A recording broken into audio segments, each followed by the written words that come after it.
Bonjour à tous, dans cette vidéo nous allons parler du sujet très controversé, à savoir entre la voiture électrique et la voiture thermique, laquelle pollue le plus. Il y a beaucoup de fake news sur le sujet, alors cette petite vidéo pour faire le point. Cette vidéo a été créée par la chaîne YouTube Gastroll avec l'aide du Fully Charge Show et traduite en français par moi-même. Merci à eux et bonne vidéo. L'argument est le suivant. Les voitures électriques ne polluent pas, mais l'électricité qui les alimente pollue. Certains disent même qu'elle pollue encore plus qu'une voiture à essence ou à diesel. Si l'on va au-delà du véhicule électrique lui-même pour s'intéresser à l'énergie qui l'alimente, ne devrait-on pas faire la même chose avec les voitures thermiques à combustion fossile? Que fait-on pour produire le carburant que vous brûlez dans votre voiture tous les jours? Quelle est l'énergie nécessaire pour produire ce carburant?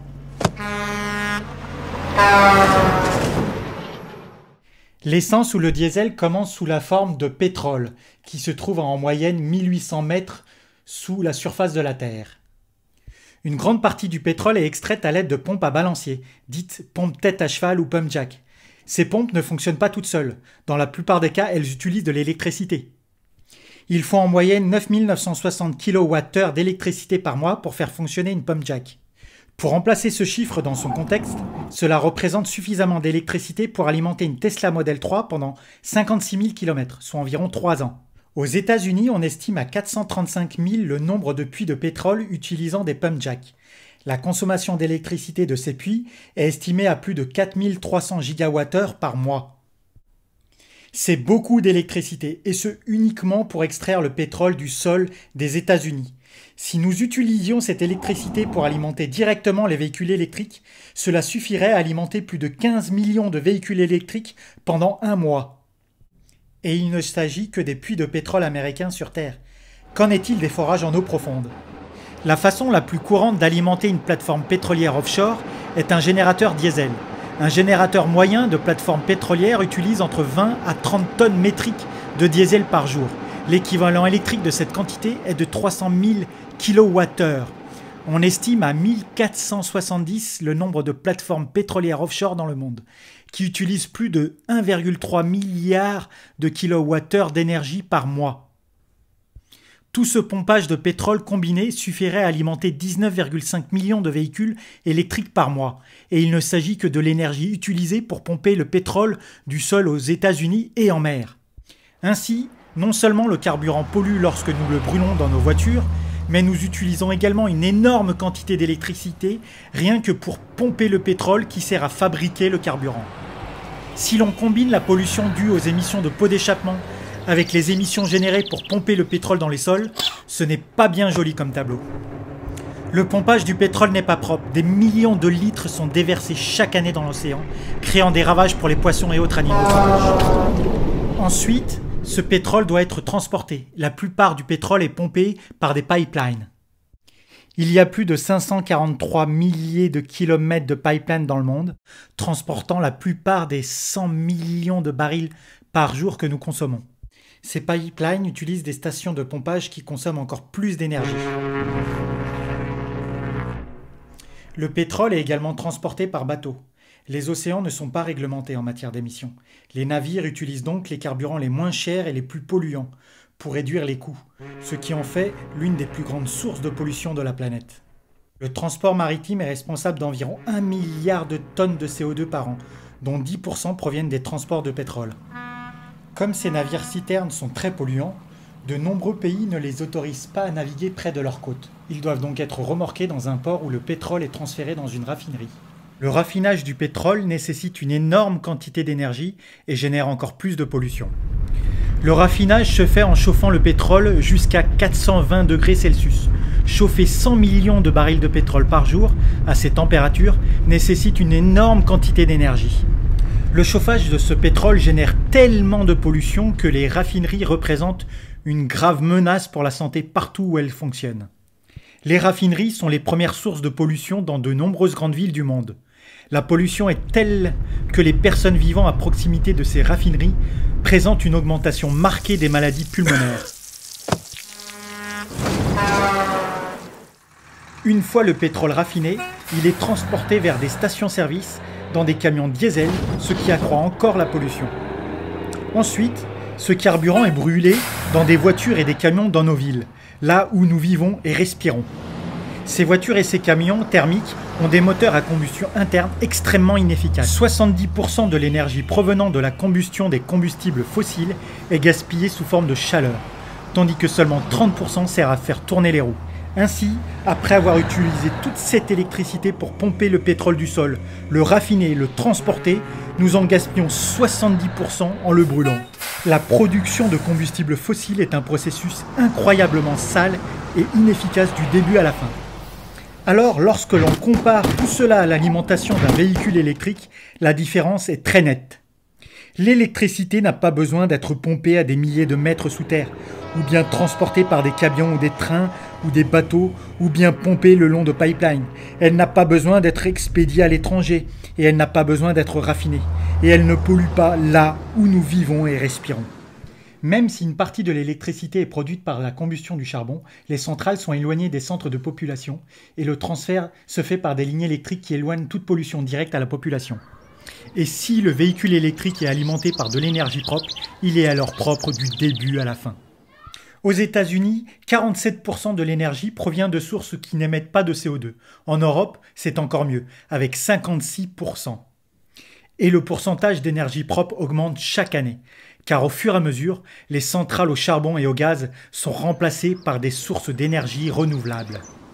Qu'en est-il du lithium utilisé dans les batteries des voitures électriques ?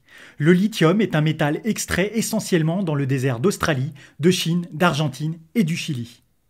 En plus d'être un ingrédient clé des batteries, le lithium est également utilisé comme médicament pour les troubles bipolaires. On a beaucoup parlé de l'impact environnemental de l'extraction du lithium, mais tout cela est un peu exagéré. L'Australie est le plus grand producteur de lithium au monde. S'il y avait des problèmes environnementaux majeurs avec cette exploitation minière, certains Australiens en parleraient. Mais de quoi l'Australie parle-t-elle vraiment quand il s'agit de pollution ?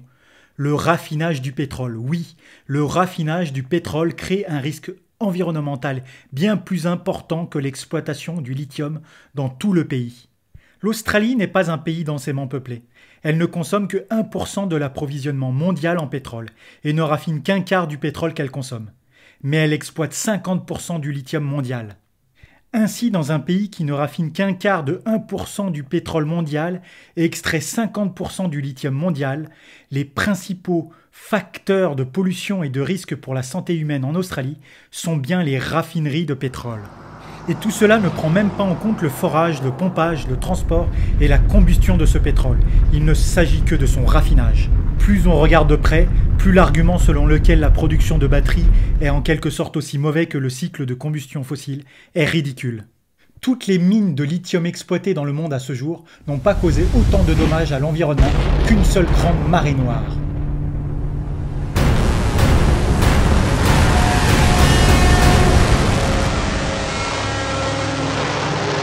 Mais alors, que fait-on des batteries ? Que deviennent les batteries des voitures électriques lorsqu'elles vieillissent et sont mises au rebut ? Lorsqu'elles ne sont plus utiles dans un véhicule électrique, les batteries peuvent être utilisées comme stockage d'énergie pour alimenter une maison ou bien une entreprise, ce qui leur donne une seconde vie. Et lorsqu'elles ne peuvent plus servir à cela, elles sont démantelées et recyclées pour récupérer les métaux précieux qu'elles contiennent et les réutiliser dans les prochaines générations de véhicules électriques. Il semble donc un peu idiot d'utiliser autant d'électricité pour pomper le pétrole du sol, de créer des tonnes de pollution en les transportant et en les raffinant, pour au final en gaspiller 70% en le brûlant dans nos voitures, alors que nous pourrions simplement utiliser cette électricité directement pour alimenter les véhicules électriques en éliminant la pollution due au raffinage et à la combustion de gaz dans des moteurs à combustion interne inefficaces. Il est alors évident que la production de pétrole est un processus sale et contre-productif, surtout lorsqu'on le compare à l'alternative qui consiste à alimenter les véhicules électriques avec de l'électricité renouvelable. Mais alors, regardez-moi ça, ça a l'air très bon, ça a l'air mieux. Je pense que je vais essayer celle-là. Ah ouais, bel intérieur, waouh. Oh, désolé. Waouh, ce truc est très rapide. Oh, regardez ça.